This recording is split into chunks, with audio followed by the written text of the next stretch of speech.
Bismillahirrahmanirrahim. Assalamualaikum warahmatullahi wabarakatuh. Alhamdulillahi rabbil alamin. Wassalatu wassalamu ala ashrafil anbiya'i wal mursalin, Sayyidina wa habibina wa syafi'ina wa maulana Muhammadin sayyidil mursalin, wa ala alihi wa sahbihi wa barik wa sallim taslima. Allahumma rabbana inna nas'aluka ilman nafi'a wa rizqan tayyiba wa amalan mutaqabbala birahmatika ya arhamar rahimin. Ma'asyiral muslimin wal muslimat, hadirin wal hadirat, bapak-bapak dan ibu-ibu dan adik-adik semua jamaah salat subuh di Masjid Baitur Rahman yang mudah-mudahan selalu dalam limpahan rahmat dan karunia Allah Subhanahu wa taala. Alhamdulillah, bersyukur kita di subuh kali ini sudah selesai dari melaksanakan ibadah salat subuh berjamaah.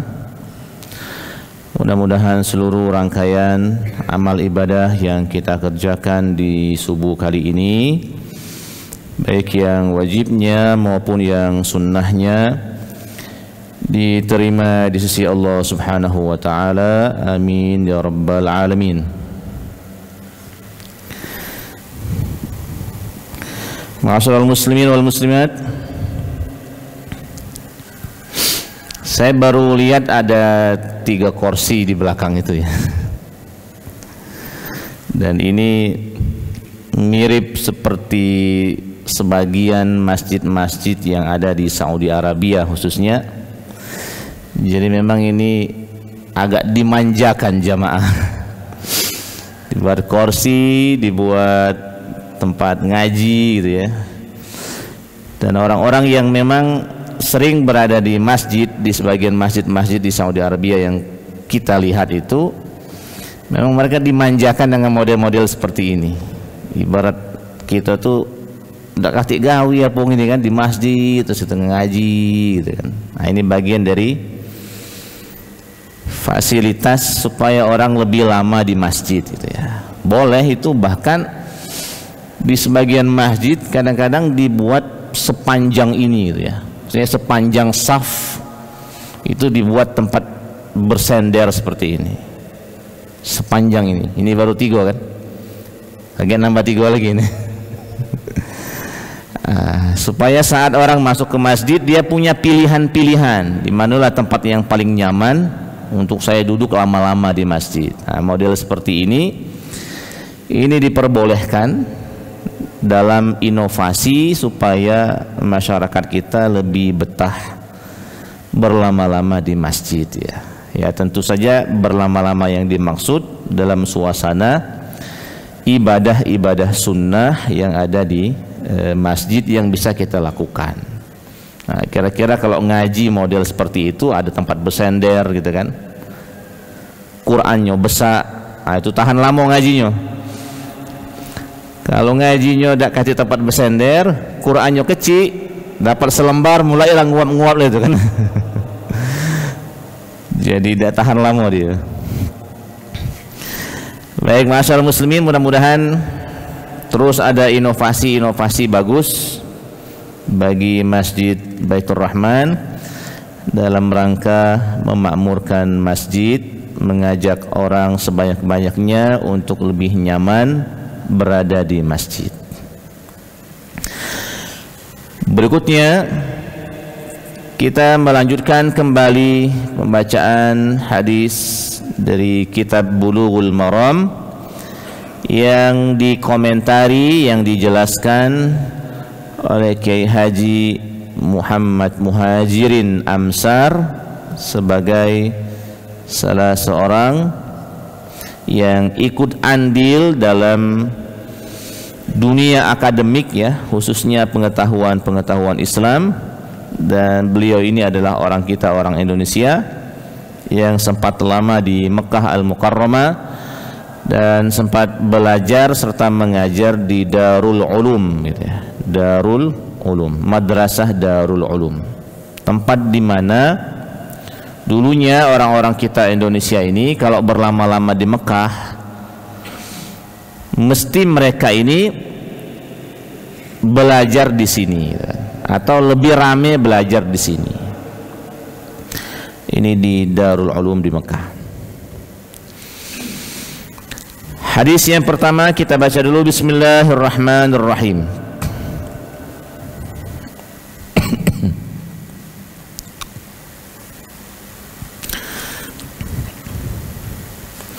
Wa an Abi Sa'id Al-Khudri radhiyallahu anhu qala qala Rasulullah sallallahu alaihi wasallam, Rasulullah sallallahu alaihi wasallam bersabda,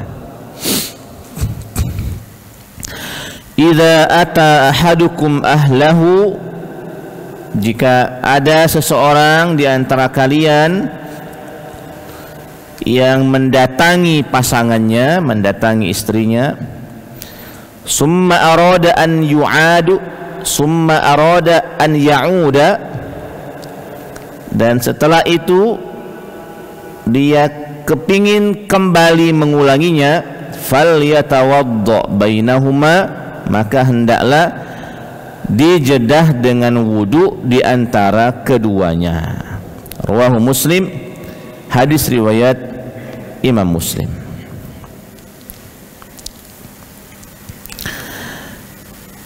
Fal yatawadda, maka hendaklah dia berwudu. Fal amru bil wudu'i liman arada mu'adat al-jima' mustahabbun. Kata Kiai Haji Muhammad Muhajirin Amsar, berwudu setelah melakukan hubungan suami istri dan sebelum mengulanginya, hukumnya adalah sunnah. Ya, kalau sunnah dikerjakan berpahala, tidak dikerjakan minimal tidak berdosa. Jadi wuduk dulu, jadi wuduk dulu. Nah, bisa jadi wuduk yang dimaksud di sini adalah wuduk secara bahasa. Syukran. Wuduk secara bahasa. Al-wudu'u lughatan an-nazafatu. Wuduk secara bahasa adalah bersih-bersih. Jadi bersih-bersih dulu. Karena bersih-bersihnya dengan air, ya mesti bersih-bersih kumur-kumur, kemudian cuci muka, kemudian seterusnya, mohon maaf, cuci kemaluan dan seterusnya. Itu wudu lughatan. Jadi tidak harus wudu secara istilahan, tidak harus wudu basuh tangan, basuh muka, basuh tangan, kepala, kaki, tidak. Boleh dengan wudu lughatan. Jadi kalau kita baca hadis, beberapa anjuran-anjuran dalam berwudu kadang-kadang harus dimaknai dengan wudu lughatan. Wudu secara bahasa. Wudu sebelum makan misalnya, ya itu maksudnya adalah cuci tangan. Walaupun boleh wudu secara istilahan, sebelum makan benar-benar wudu, cuci muka, cuci tangan, mengusap sebagian kepala dan kaki, itu boleh. Tapi sekurang-kurangnya wudu secara bahasa. Nanti akan ada banyak hadis tentang wudu yang oleh sebagian dari ulama dimaknai dengan wudu lughatan, bukan harus wudu istilahan, gitu ya.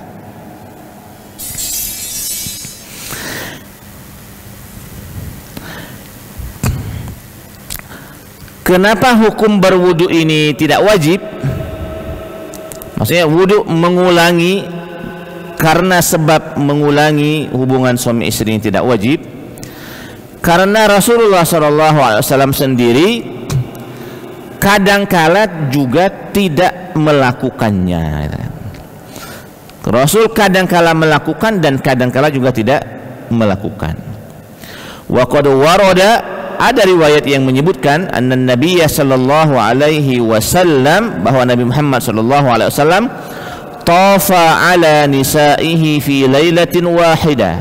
Rasulullah sallallahu alaihi wasallam didapati pernah, ini tawafa, ini tawaf, maksudnya pernah berkeliling kepada istri-istrinya dalam satu malam.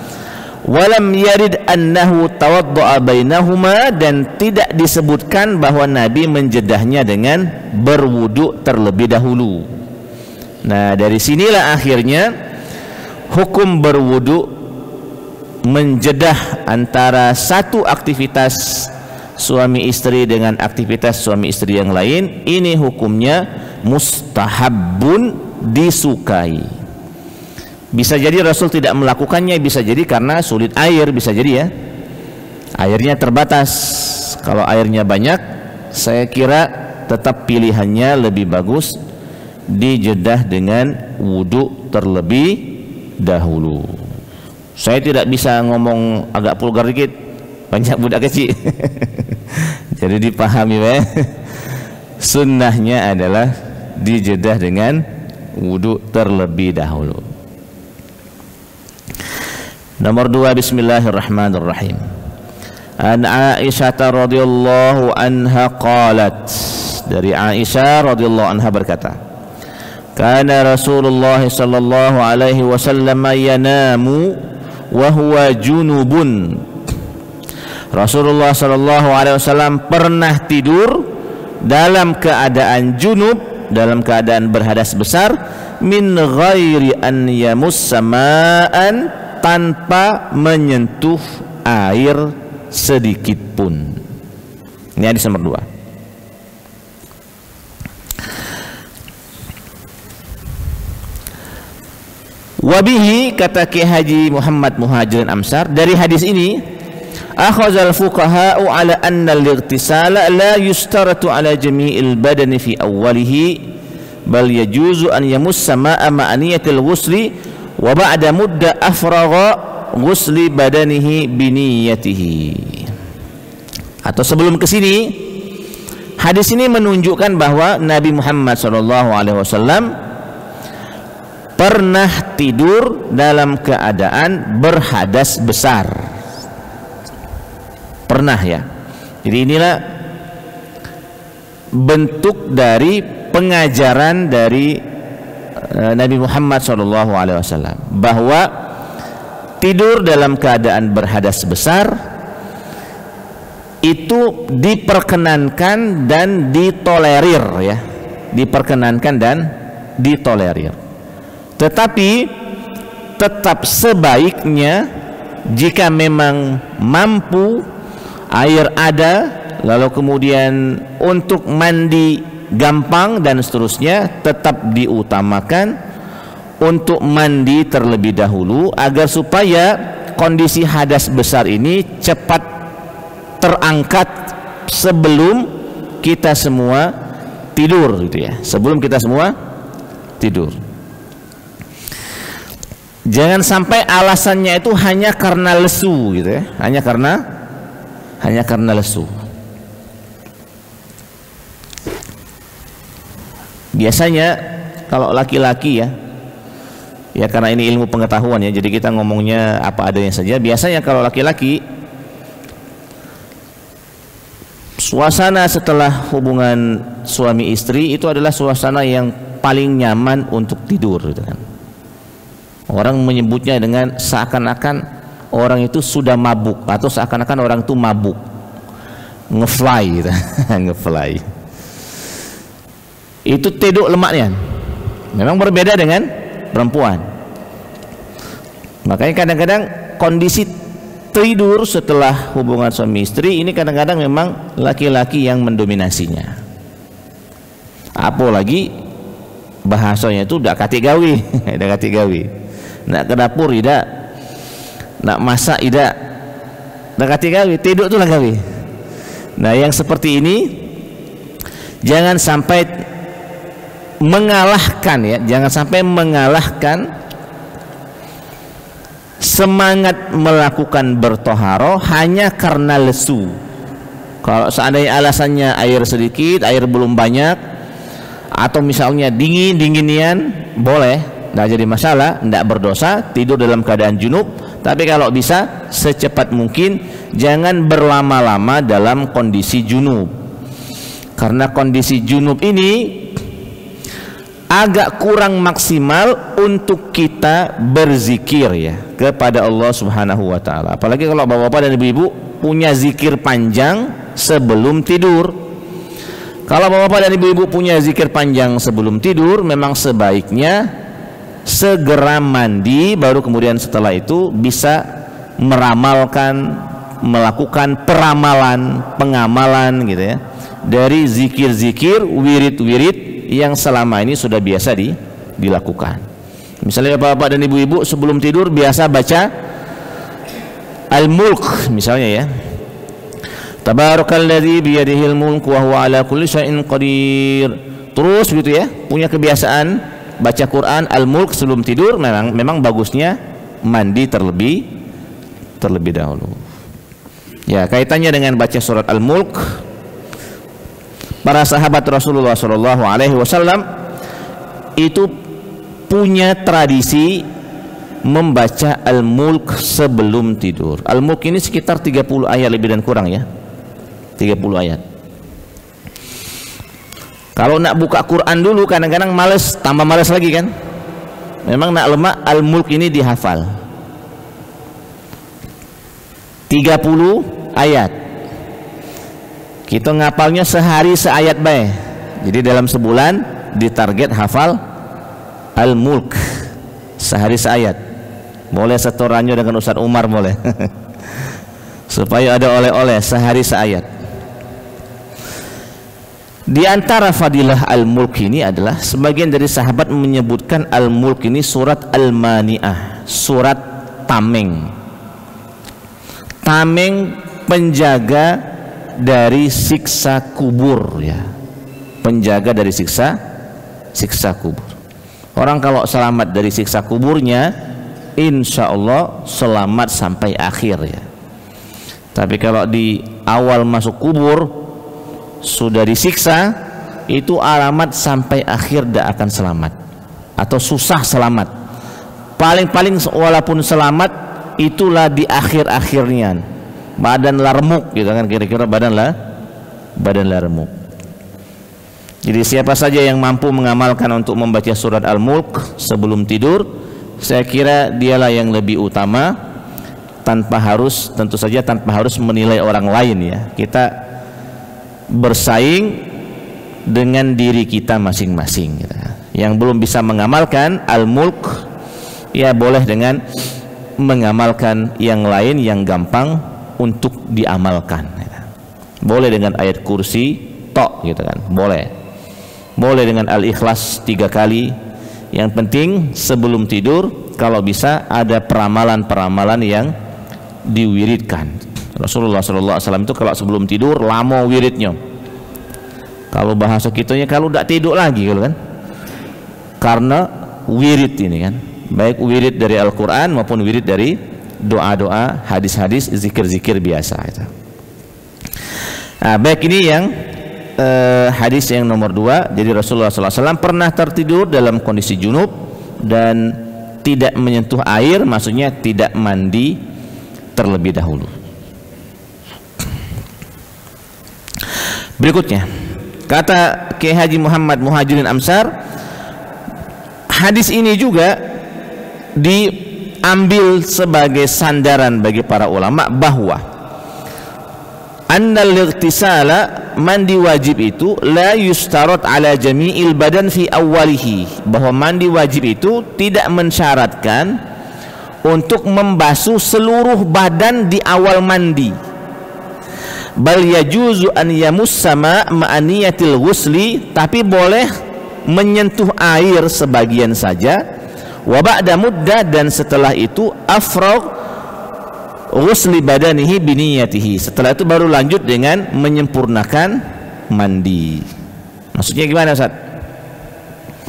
Maksudnya begini, misalnya airnya sedikit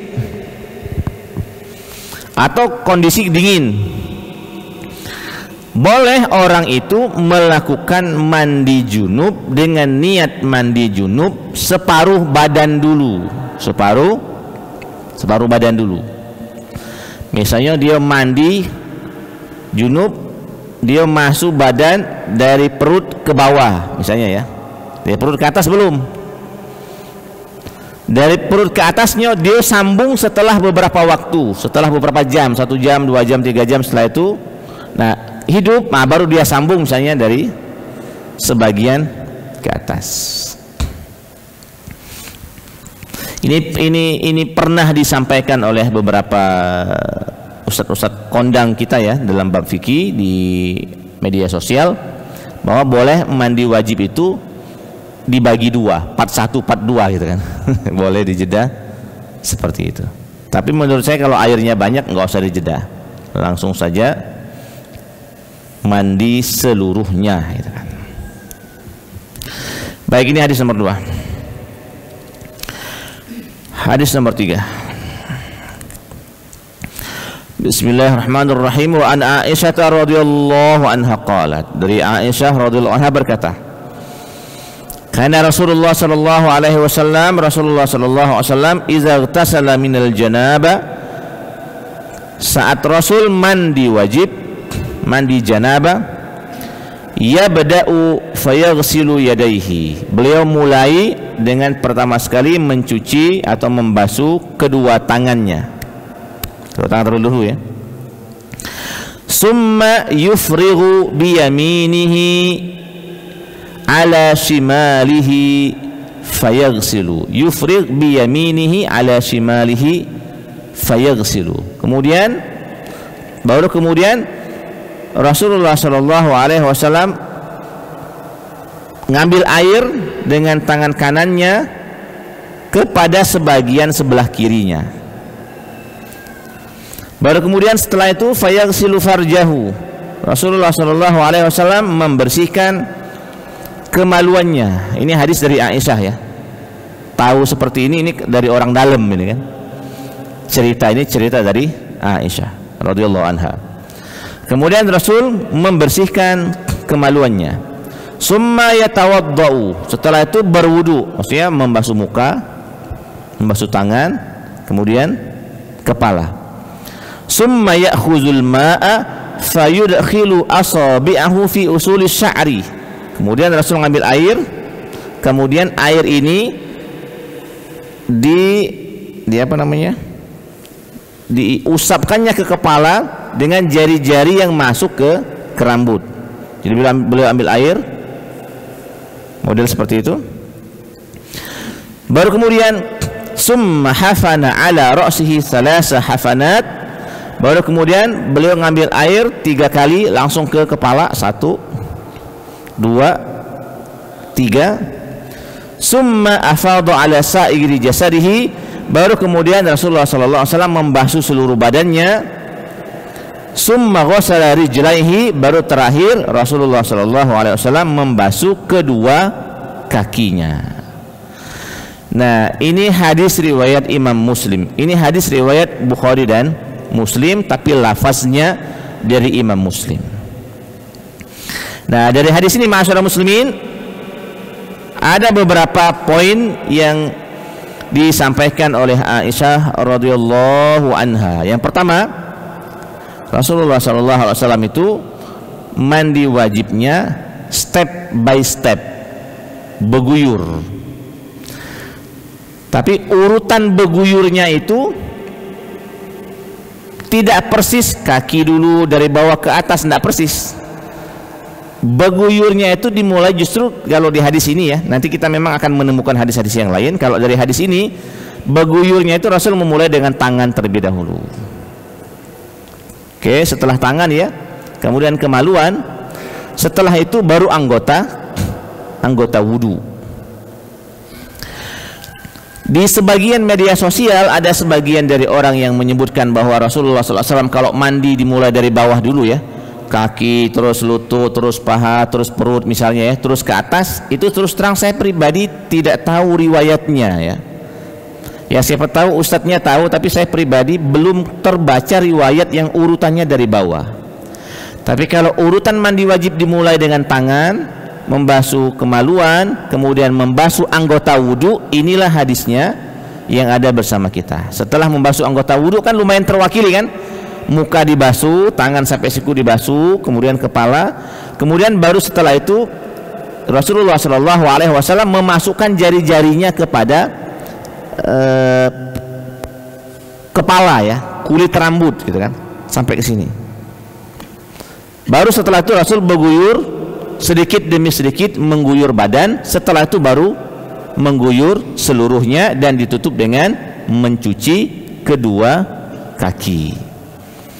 Nah, yang jelas step by step urutannya kalau di hadis ini dimulai dari tangan, kemaluan dan anggota wudhu terlebih dahulu. Nomor 2, Rasulullah Shallallahu Alaihi Wasallam dengan model mandi seperti ini, step by step seperti ini memang model mandi yang sangat menghemat air sebenarnya ya. Jadi dengan air yang tidak terlalu banyak bisa mandi wajib, asalkan step by step berguyur di sifat mandinya. Seperti itu ya. Nah, yang nomor 3, kenapa Rasulullah Shallallahu Alaihi Wasallam mengakhirkan, atau kenapa Rasulullah SAW mencuci kaki di akhirnya? Padahal kan sebenarnya kalau kita mandikan kaki otomatis tercuci. Ini diantara hikmahnya adalah supaya memang telapak kaki ini dipastikan itu basah. Jadi jangan sampai, kan sebagian orang kan kalau mandi kan berdiri, menapak kedua kakinya mandi ya. Apalagi kalau kamar mandi yang pakai shower segala macam. Nah, itu telapak kakinya ini harus memang benar-benar dipastikan basah, sehingga di akhir itu pastikan cuci kaki terlebih dahulu, baru kemudian setelah itu keluar, maksudnya keluar kamar mandi.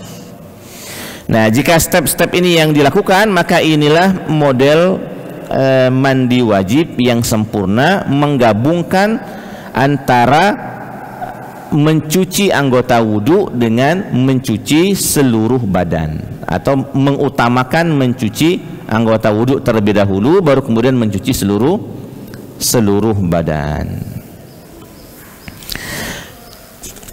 Ma'asyiral muslimin wal muslimat yang dimuliakan oleh Allah Subhanahu wa taala. Berikutnya, walahu ma fi hadis Maimunah. Sekarang hadis Maimunah. Summa afraga ala farjihi faghasalahu bishimalihi. Kemudian Rasulullah sallallahu alaihi wasallam, ini sama seperti hadis Aisyah tadi ya. Jadi Rasulullah sallallahu alaihi wasallam mengambil air dengan tangan kanan, kemudian Rasul taruh di tangan kiri air ini, kemudian air yang ada di tangan kiri ini baru Rasul cucikan ke kemaluannya. Jadi beliau mencuci kemaluannya dengan tangan kiri, tapi ngambil airnya, nyedok airnya dengan tangan kanan, ditaruh di tangan kiri, baru kemudian dicucikan. Nah, begitu juga di sini, summa afraga ala farjihi faghasalahu bishimalihi. Saat Rasulullah sallallahu alaihi wasallam mencuci kemaluannya, ghasalahu bishimalihi, Rasul mencuci dengan tangan kiri. Summa daraba bihal ard. Setelah itu Rasulullah sallallahu alaihi wasallam menginjakkan kakinya ke tanah. Wa fi riwayatin famasahaha bit-turab. Di sebagian riwayat Rasulullah SAW masaha itu ngeset-ngesetkan ya, ngeset-ngesetkan di turab, di tanah. Wa fi akhirih, setelah itu ataituhu bil mindil. Kemudian setelah itu saya, kata Maimunah, saya kasih Rasulullah SAW bil mindil. Mindil ini sejenis kain kecil ya, yang biasanya dipakai orang untuk mengeringkan muka ya, handuk lah, tapi handuk kecil. Faraddahu, tapi Rasulullah SAW menolaknya. Wa ja'ala yanfudul ma'a biyadihi. Rasulullah SAW hanya mengeringkan mukanya dengan tangan saja, ibaratnya ngecing gitu ya, ujung pala marah. Nah, ini tidak diusap dengan mindil tadi. Nah, ini tambahan di hadis Maimunah ini ada tambahan, Rasulullah SAW menginjakkan kakinya di tanah.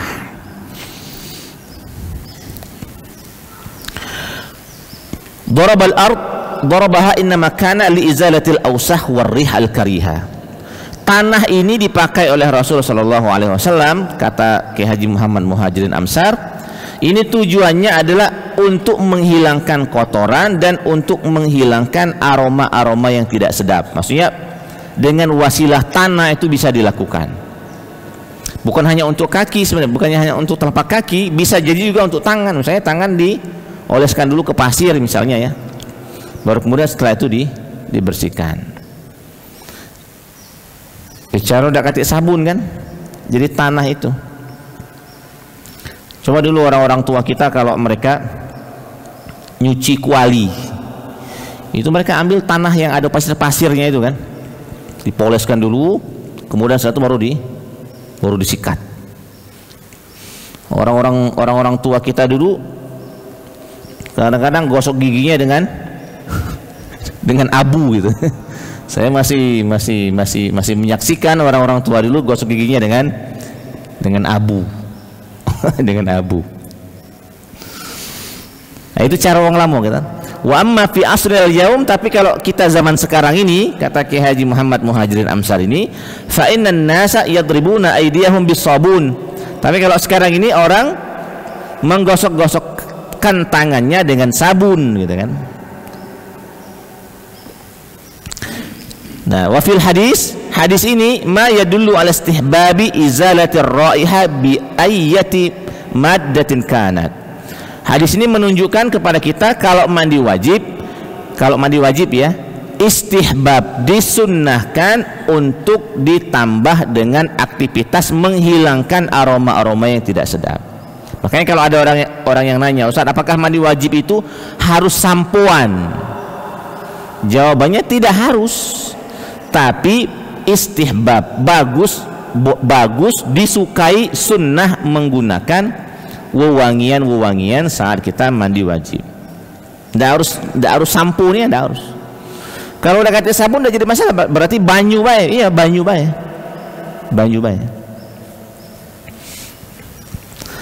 Tetapi ini saya dapatkan dari awal mula, saya dengar ini dari Ki Haji Gus Baha ya. Kan kita mandi wajib itu harus menggunakan air mutlak ya, air mutlak itu adalah air murni yang belum bercampur apa-apa. Maka kalau kita mandi wajib, usahakan kalau seandainya mau menggunakan sabun di awal, ya, kemudian kita siram badan kita, nah setelah bersih usahakan siram lagi. Karena siraman pertama ini kan siraman air sabun. Kalau siraman air sabun, khawatirnya dia bukan dianggap sebagai air mutlak. Jadi air sabunnya kita hilangkan dulu. Setelah air sabunnya hilang, baru kita siram yang kedua dengan air murni. Nah, setelah itu baru keluar kamar mandi. Supaya aktivitas mandi wajib kita itu memang dilakukan dengan air mutlak. Maka kalau seandainya ada orang yang mandi wajib di dalam bathtub misalnya ya, di dalam bathtub, terus bathtub ini isinya air sabun, boleh mandi wajib di sana, boleh sebagai muqaddimah. Setelah itu dia keluar dari bathtubnya, kemudian dia siram lagi dengan air yang lain. Jangan mencukupkan dengan air sabun ini saja, karena khawatir nanti mandi wajibnya belum sah, karena ini air sabun, air yang sudah bercampur dengan benda yang suci, bukan air mutlak lagi dia. Nah, jadi ini kehati-hatian supaya mandi wajibnya benar. Nomor 2, kata Ki Haji Muhammad Muhajirin Amsar, wabihi istadallal jumhuru ala karahati tasnif khilafan lil Hanafiyah. Ini dalam aktivitas mandi bertoharo secara umum, usahakan dikeringkan terlebih dahulu dengan tangan, dikecing-kecingan dulu lah gitu kan. Sama seperti kita berwudu juga begitu. Berwudu kalau bisa muka ini misalnya jangan dikasih tisu dulu, tapi kecingkan dengan tangan dulu. Ini tangan kita mainikan gitu kan. Biarlah dia basah di awal, jangan langsung dikeringkan. Ada kesunahannya seperti itu. Manfaatnya apa kesunahan ini? Manfaatnya supaya memperpanjang dan memperlama fadilah janji bahwa orang yang rajin bersuci itu nanti akan bercahaya di akhirat, gitu kan. Ini bagian dari hikmahnya, gitu kan. Annahu yusannu tatwilul ghurrah wat tahjil, gitu kan. Nanti umat Nabi Muhammad SAW di akhirat,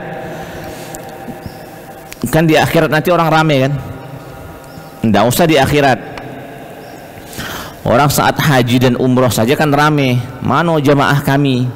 Nah, masing-masing jamaah kan ada ciren galau, makanya sebagian dari orang tuh sering menggunakan syal sebagai ciri. Nah, itu yang warna-warna kuning jamaah kami, yang warna-warna hijau jamaah kami.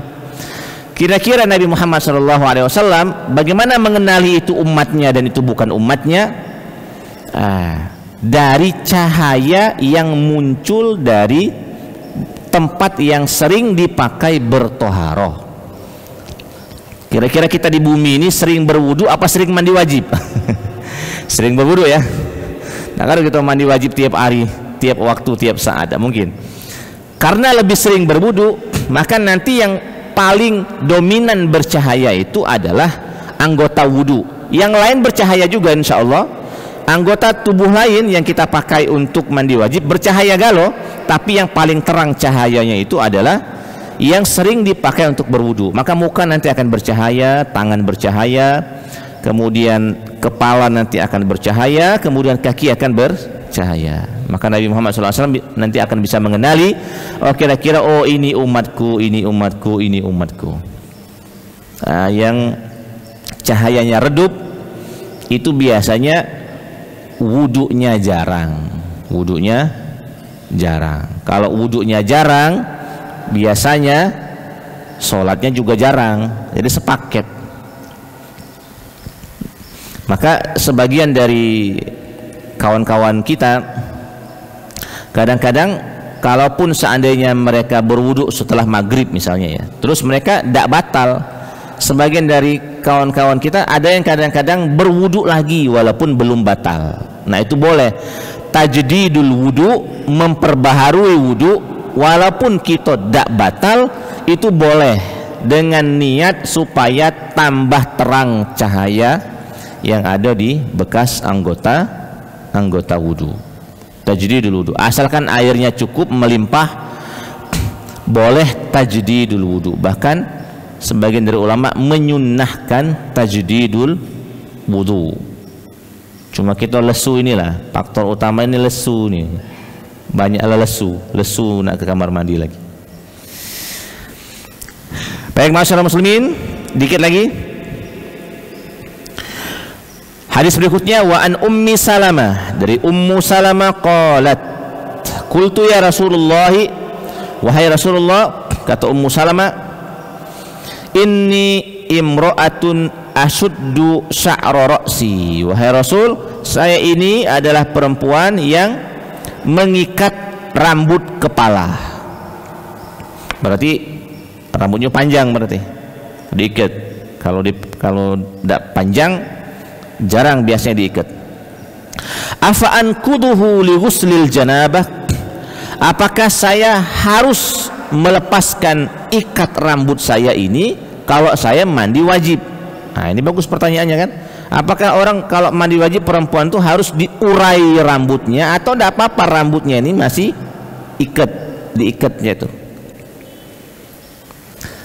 Maka kata Rasulullah SAW, faqala la, kata Rasul, tidak usah, maksudnya tidak perlu, tidak wajib diikat ikatan atau dilepas ikatannya, tidak wajib.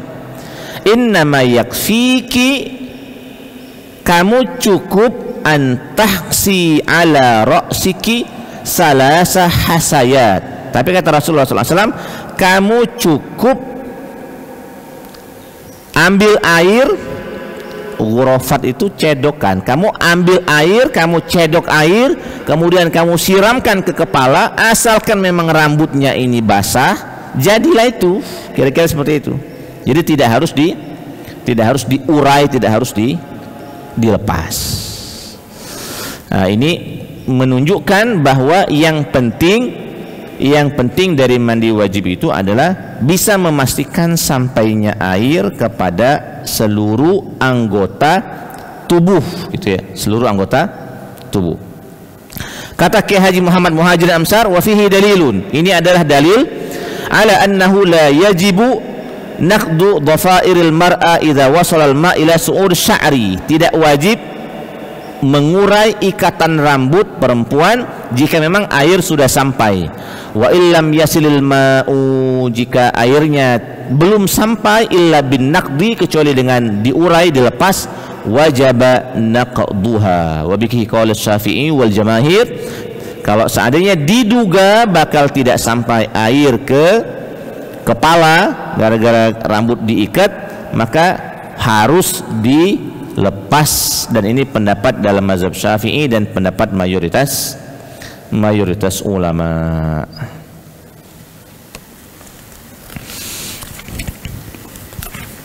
Masih lah mobil. Berapa? 10 menit lagi. Oke, 10 menit lagi, lebih dan kurang. Jika masih ada sisa waktu atau jika ada pertanyaan yang pengen ditanyakan, sampai di sini dulu. Kami persilakan di 10 menit terakhir ini kita jawab, baik seputar toharoh yang sudah kita bahas, mandi wajib terutama, atau seputar yang lainnya yang mungkin bisa saya jawab insya Allah. Kami persilakan. Ya, dari yang dekat mic dulu.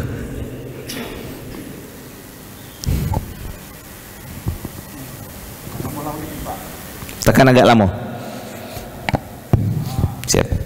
Bismillahirrahmanirrahim. Assalamualaikum warahmatullahi wabarakatuh. Assalamualaikum warahmatullahi wabarakatuh. Mohon izin, saya ingin bertanya mengenai mandi wajib. Ya. Ini begini Pak Ustadz. Misalnya musim kemarau, jadi airnya ini sulit. Ya paling-paling kita dapat 1 ember. Air itu kita gunakan untuk masak, untuk apa? Sisa misalnya setengah ember. Nah, apakah boleh kita mandi wajib ini dengan menggunakan airnya sedikit, dengan cara kita ngambil bangkok kecil, kita buyur sedikit-sedikit. Namun itu basah semua badan kita. Yang pertama, Ustaz. Yang kedua, musim dingin. Misalnya musim dingin, jelas mungkin yang nggak sanggup mandi, nggak bisa kena air misalnya. Apakah boleh misalnya pakai handuk kecil dilap atau seperti Ustadz bilang tadi untuk ngelap itu? Apakah itu boleh atau bagaimana? Itu saja Pak Ustadz. Terima kasih. Assalamualaikum warahmatullahi wabarakatuh. Baik, saya jawab dulu ya, setelah ini ke Pak Ridwan baru.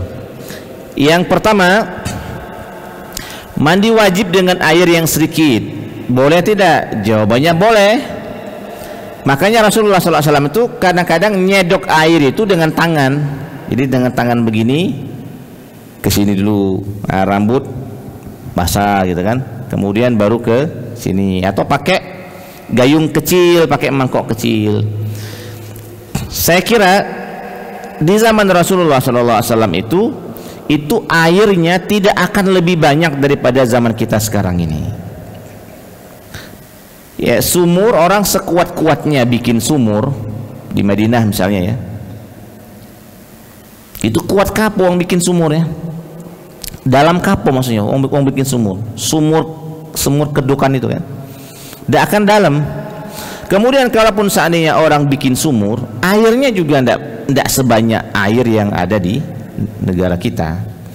Makanya Rasulullah SAW itu berwudunya itu memang dengan air yang sangat sedikit, mandi wajibnya itu juga dengan air yang tidak banyak. Saya kira kalau setengah ember itu masih bisa diijokan supaya cukup kenogalo badan kita ini. Selagi dia masih bisa diijokan ya, untuk mencuci seluruh badan, dia masih boleh dan dia masih sah untuk dipakai mandi wajib.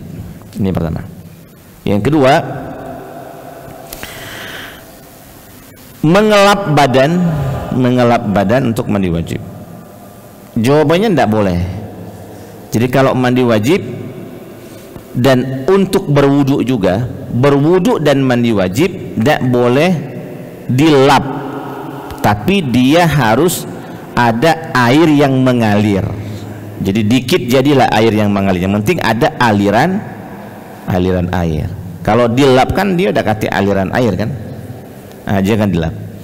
Nah, kalau seandainya memang dia tidak mungkin untuk mandi karena sangat dingin misalnya ya, yang kalau mandi ini khawatir diduga bakal ada kejadian-kejadian tidak bagus, seperti cerita sebagian sahabat Nabi Muhammad SAW. Ini zaman perang ya, badan luko-luko, kepala juga ada kena luko, teduk malam itu sudah perang, teduk luko-luko nih, dan teduk ini mimpi pula kan. Mimpi ini salah satu peperangan yang tidak dihadiri oleh Nabi SAW. Saat pagi perangnya musim dingin. Nah, sekarang Saudi Arabia lagi musim dingin, sudah masuk musim dingin, perang di musim dingin. Mimpi, bingung sahabat ini, dia bertanya dengan sahabat yang lain, aku ini mimpi tapi badanku ini luko-luko, kira-kira mak mana modelnya? Nah, uji sahabat ini mandi, tidak ada cara lain kan. Waktu itu Nabi tidak melo, ini salah satu peperangan yang tidak dihadiri oleh Nabi. Akhirnya sahabat ini mandi, gara-gara diomongi mandi oleh kawannya ini. Mandi, sudah mandi apa kau kan, luka-luka itu mandi musim dingin. Akhirnya terjadilah yang terjadi, laki-laki atau sahabat Nabi ini malah meninggal dunia, ujung-ujungnya meninggal dunia. Nah, setelah semuanya selesai, baru kemudian setelah beberapa hari, 1 minggu 2 minggu, baru Nabi dapat cerita model seperti ini. Kata Nabi Muhammad SAW, ngapo mak itu kira-kira modelnya ya, ngapo disuruh mandi? Makanya kata Rasulullah SAW, kalau tidak tahu usahakan cari tahu dulu, maksudnya tanya dulu sahabat-sahabat yang lain, jangan langsung memberikan opsi, dan opsinya mandi lagi. Yang model seperti ini kata Rasulullah SAW boleh diganti dengan tayammum. Jadi kalau memang tidak ada air sama sekali, atau ada air tapi kita tidak bisa menggunakannya, baik karena sakit, penyakit dan seterusnya, maka mandi wajib itu nanti bisa diganti dengan tayammum. Bagaimana tayammum untuk mandi janabah? Apakah gulung-gulung itu, guling-guling? Nah, tayammumnya seperti tayammum kita sholat. Tapi nanti kalau ketemu air tetap wajib mandi. Ini hanya untuk membolehkan untuk melaksanakan ibadah sholat, tayammum. Dalam mazhab Syafi'i, karena yang kita pelajari ini adalah mazhab Syafi'i, dalam mazhab Syafi'i tayammum itu menggunakan 2 tepukan. Tepukan pertama, ini debu pertama untuk muka, kemudian tepukan yang kedua cari tempat lain, ini untuk tangan sampai siku. Nah, ini tayamum dalam mazhab Syafi'i. Tayamum di pendapat yang lain boleh dengan 1 kali tepukan untuk muka, untuk tangan sampai pergelangan tangan. Tapi dalam mazhab Syafi'i pakai 2 tepukan untuk muka dan tangan sampai siku, dan tangan sampai siku. Nah, jadi kalau memang berhalangan untuk menggunakan air karena diduga bakal terjadi yang tidak bagus, boleh diganti dengan tayamum, tapi nanti setelah itu tetap wajib mandi. Tapi kalau sekedar dingin-dingin biasa baik, boleh tidak dicampur dengan banyu anget? Boleh dicampur dengan banyu anget, tapi jangan banyak nih banyu angetnya. Kaget melepuh. Dikit bayar banyu angetnya. Sama seperti wudhu juga boleh boleh juga dicampur dengan air anget dikit, boleh, supaya kita tetap menjaga wudhu, jangan gampang memilih tayammum gitu kan. Boleh Ustaz Ridwan? Bismillahirrahmanirrahim. Ada 2 pertanyaan Ustaz. Ya, siap. Yang pertama, di sebagian buku fikih itu disebutkan tentang hadis ma'fu, yang dimaafkan, mohon penjelasannya. Kemudian yang kedua, dari hadis yang antum sampaikan tadi, saya pahami bahwasanya Rasulullah itu mencedok airnya pakai tangannya. Kesimpulannya adalah bahwasanya air mustakmal itu berarti nggak ada, ataupun kalau mau dikatakan ada, berarti hukumnya masih suci mensucikan. Mohon penjelasan Ustaz. Oke. Demikian, Assalamualaikum warahmatullahi wabarakatuh. Waalaikumsalam warahmatullahi wabarakatuh. Oke. Baik, yang pertama tentang najis ma'fu anhu, najis yang dimaafkan. Di sebagian buku-buku fikih kita sering mendapati ada kata-kata najis yang dimaafkan. Nah, najis yang dimaafkan ini yang pertama adalah najis yang kategorinya ya, najis yang sedikit dan sulit menghindarinya. Najis yang sedikit dan sulit menghindarinya. Misalnya begini, sebagai penjual daging ya, sebagai penjual daging, sebagai tukang jagal misalnya, kan aktivitas sehari-harinya berlumur darah. Nah, yang seperti ini walaupun sudah dicuci tangan, sudah dicuci, kadang-kadang ado bae dikit jadilah darah yang menempel. Nah, yang model seperti ini, kalau memang dia ada pakaian lain untuk sholat, boleh menggunakan pakaian itu atas dasar ini kategorinya najis ma'fu anhu. Dia sedikit dan dia susah untuk dilewatkan, susah untuk dihindari. Yang kedua contohnya, biasanya ini ibu-ibu yang punya bayi. Ibu-ibu yang punya bayi itu kadang-kadang susah untuk menghindari untuk tidak terkena najis dari anak bayinya. Dikit jadilah ado bae, entah percikannya, entah aponyo lah gitu kan, ado bae. Nah, yang seperti ini kalau memang ibu-ibunya tidak punya pakaian lain segala macam, boleh tetap sholat dengan menggunakan pakaian itu, walaupun pakaian ini ada semacam dugaan-dugaan mungkin ada kena percikan-percikan air dari kencing anaknya, misalnya kencing bayi. Berikutnya misalnya, kalau kita misalnya sholat lalu kemudian ada nyamuk di tangan ini kan, ada nyamuk ditepaklah nyamuk ini kan, nah ada darahnya rupanya kan? Ada darahnya. Nah, ini bagian dari ma'fu anhu, karena darahnya sedikit dan sulit juga untuk dihindari. Jadi kategori ma'fu anhu itu adalah najis yang sedikit dan sulit untuk dihindari. Zaman dulu kan orang dari rumah ke masjid itu belum tentu pakai sendal ya, belum tentu pakai sendal.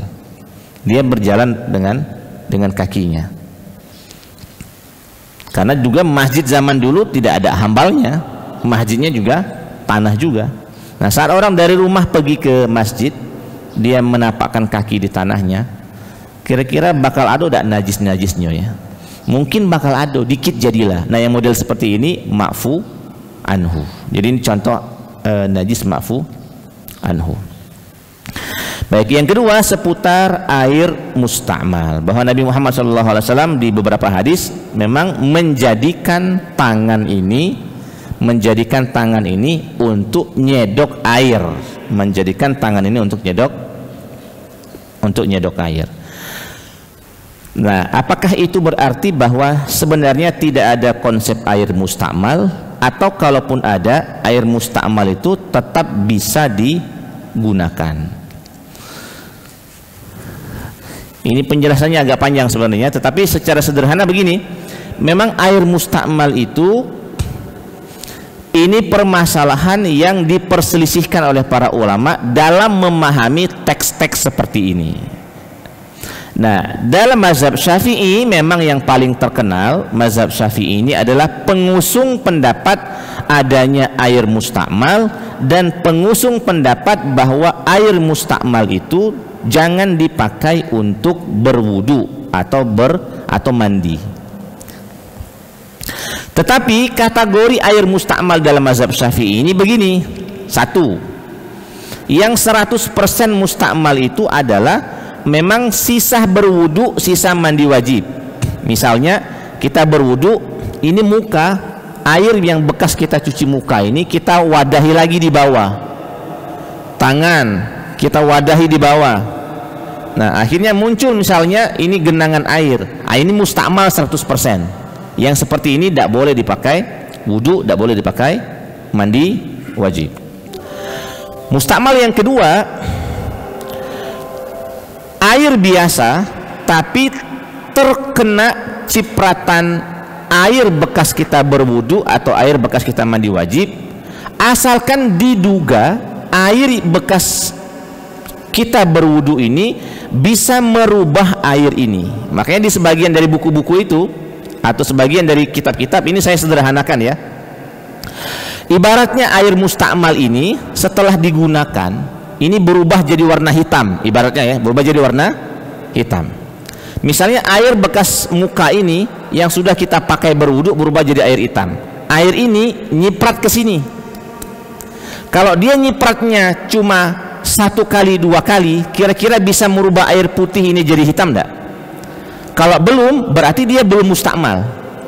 Maka kategori mustakmal air kena cipratan itu adalah saat air yang bekas kita pakai berwudu dan mandi wajib ini masuk ke sini dalam jumlah yang agak banyak dan dia diduga bisa merubah air ini.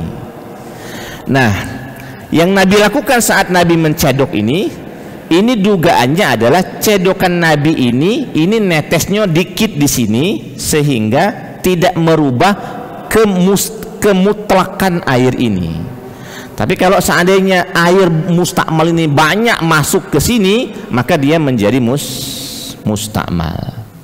Jadi itu kategori mustakmal. Maka kalau seandainya kita berwudu ada ember, ini ember, kita berwudu di sini, ada nyiprat ke sini dikit, dia belum jadi mustakmal karena masih dikit. Yang dikit ini tidak bisa merubah yang banyak ini. Tapi kalau seandainya ini banyak masuk ke sini banyak, baru dia jadi mustakmal. Nah, konsep air mustakmal ini didukung dengan hadis yang lain. Apa bunyinya? Misalnya kata Rasulullah SAW, janganlah di antara kalian mandi janabah di air yang menggenang, Larangan Rasulullah SAW kalau misalnya di depan rumah kita ada kolam kecil-kecilan misalnya ya, Rasul melarang kita mandi nyebur di sini. Tapi caranya kata Rasul cedok dikit-dikit. Kenapa Rasul nyuruh cedok dikit-dikit? Ngapa tidak nyebur nian ke sini? Supaya ini tidak jadi mustakmal dalam versi mazhab Syafi'i. Jadi kira-kira begitu penjelasannya, Ustaz Ridwan. Jadi kalau dikit dalam mazhab Syafi'i juga masih diperbolehkan, tidak juga langsung otomatis mustakmal 100%. Ini semua dilakukan demi kehati-hatian. Memang kalau kita mengikuti konsep ibadah dalam mazhab Syafi'i itu sangat hati-hati sekali, sangat hati-hati sekali.